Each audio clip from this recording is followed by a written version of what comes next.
안녕하세요. 회생파산 전문 유익상 변호사입니다. 오늘은 개인회생 진행하시면서 해도 되는 것과 하면 안 되는 것에 대해서 많은 분들께서 궁금해 하셔서 이직해도 되는지, 이사, 이혼, 주식 투자 가능한지 많이 문의를 주고 계셔서 이 부분에 대해서 한번 항목별로 살펴보려고 합니다. 개인회생에 대한 많은 오해 중에 하나가 개인회생하면 아무것도 못하는 거 아니냐, 이제 이렇게 오해하시는 분들이 있어요. 그러니까 마치 모든 경제활동이 멈추거나 일상생활에 큰 제약이 생길까봐 걱정을 하시는데, 이직해도 되나요? 이사 가도 되나요? 통장 거래도 가능하나요? 이런 질문을 정말 많이 주고 계신 것 같아요. 개인회생의 핵심 원칙을 따져보면 어렵지 않게 판단하실 수 있는데, 개인회생의 핵심은 열심히 일해서 소득을 만들어서 그 소득의 일부는 생활비로 쓰고 나머지는 빚을 갚는 데 써라 라는 겁니다. 그래서 소득을 만들어서 그 소득으로 빚을 갚으려면 결국에는 기본적으로 대부분의 경제활동은 가능해야겠죠.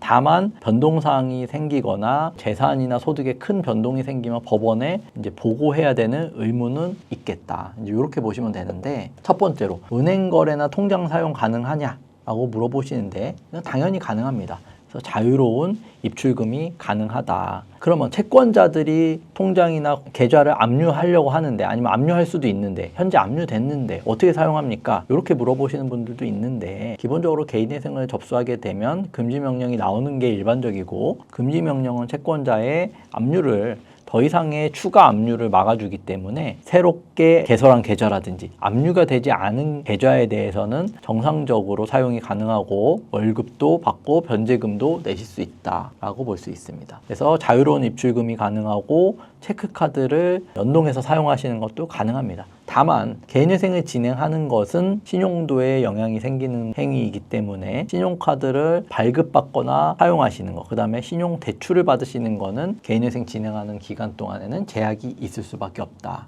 라고 알아두시면 될 것 같고요. 그 다음에 이사나 주거지 이동도 가능하냐? 개인회생 진행하시는 과정에서 전세 만기가 됐거나 아니면은 자가를 매매하시는 상황이 생기거나 이사를 가시는 것, 이 행위도 자유롭습니다. 다만 이사 가는 과정에서 보증금의 변동이 있거나 아니면 자가를 매매했다라고 하면은 그 매매 대금이 생겼는데 그 매매 대금의 사용처나 이런 부분들에 대해서는 법원의 확인이 필요하다. 법원에 어떻게 사용을 했고 아니면 어떻게 마련을 했는지 이런 부분들을 밝혀야 될 수 있습니다. 보증금이나 매매 대금의 변동은 재산 목록에 영향을 줄 수밖에 없으므로 인가 전의 상황이라면 법원에 보고해야 되는 상황이 생길 수 있다는 겁니다. 그래서 구체적으로 예를 들면 1억 원의 전세로 거주하시던 분이 이사를 가시면서 전세 보증금이 7천만 원으로 줄어들었다라고 하면 3천만 원에 대해서는 채무자분이 이 돈을 돌려받으신 거기 때문에 그 돈을 계속 갖고 있냐 아니면 사용을 했다면 어떻게 사용했냐 라는 부분을 법원에 밝혀야 된다라는 겁니다. 주식 및 코인 투자 가능하냐라고 많이 물어보시는데 이것도 물론 가능합니다. 다만 보통은 이제 말씀드리는 게 인가 전까지는 절대적으로 비추천한다라고 말씀을 드립니다. 그러니까 법으로 금지된 건 아니지만 개인회생 절차를 진행하면서 투자하는 거는 법원에 특히나 회생위원이 매우 부정적으로 바라보는 경우들이 많거든요.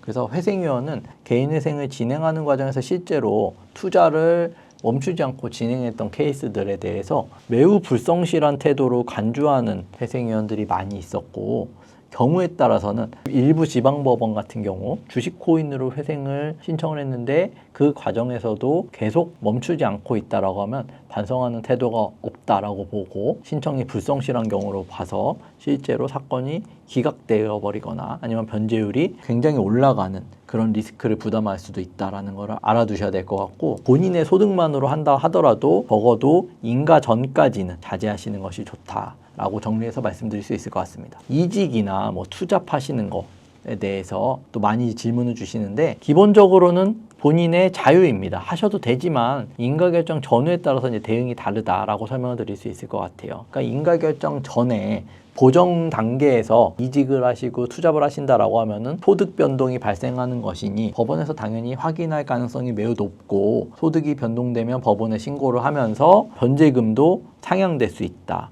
그 다음에 관련 서류를 추가로 요구받게 된다 라는 걸 알아두셔야 되고, 일반적으로 인가 이후에 이직을 하시게 되면 법원에는 확정된 변제금만 매월 잘 납부하시면 되니까 보고 의무는 사라집니다.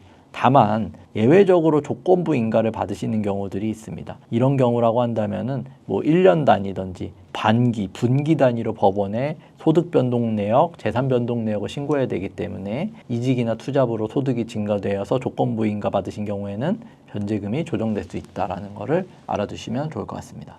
그 다음에 간혹 물어보시는데 이혼이나 재산 분할도 가능하냐 물어보시는데 당연히 이것도 개인회생 진행과는 상관없이 가능합니다. 다만 이혼을 하시는 것 자체는 영향이 없다라고 볼 수 있지만 이혼을 하면서 그에 부수하는 재산 분할 같은 경우에는 재산 분할을 함으로써 재산 현황에 변동이 생길 수밖에 없잖아요. 인가 결정 전이라면 주의해야 된다라고 저희가 기재를 해놨는데 재산 분할, 이혼으로 재산이 변동되면 당연히 재산이 바뀌는 거기 때문에 재산 가치, 청산 가치에 영향을 줍니다. 그래서 이혼의 재산 분할을 구실 삼아서 배우자에게 재산을 빼돌린 거 아니냐, 위장 이혼한 거 아니냐 이런 식으로 법원이 의심하는 경우들도 있기 때문에 분할이 적정했느냐 이런 부분들을 이제 법원이 꼼꼼히 따진다라고 볼 수 있을 것 같고, 그다음에 양육비 지급 의무가 생기는 경우도 있습니다. 그러면 이런 경우에는 이제 추가 생계비로 인정받아서 변제 계획안을 수정할 수도 있고, 반대로 양육비를 전 배우자로부터 지급받는 상황이 된다라고 하면은 채무자의 소득으로 반영이 되기 때문에 변제금이 증가되는 요인이 될 수도 있다라고 알아두셔야 될 것 같습니다. 최종적으로 정리하면 현명한 대처법은 무엇이냐 라고 했을 때 이직, 이사, 이혼 이런 신상 변동은 가능하지만 법원에 보고를 해야 되고 관련 증빙 자료를 내야 되고 서류를 재검토해야 되는 번거로운 과정을 수반하기 때문에 저희가 웬만하면 인가 이후에 하시는 게 좋겠다라고 안내를 드리는 것입니다. 인가 전에 보정 단계에서 이직, 이사, 이혼 등의 신상 변동이 생긴다면 절차가 길어지고 복잡해지고 자료 준비에 번거로움이 있기 때문에 긴급한 사정이라면 물론 하셔야겠죠. 그렇지만 그런 사정이 아니시라면 가급적 인가 결정 받고 재판 마무리한 다음에 진행하시는 게 유리하다라는 점을 다시 한번 강조해서 말씀드리고 싶습니다. 감사합니다.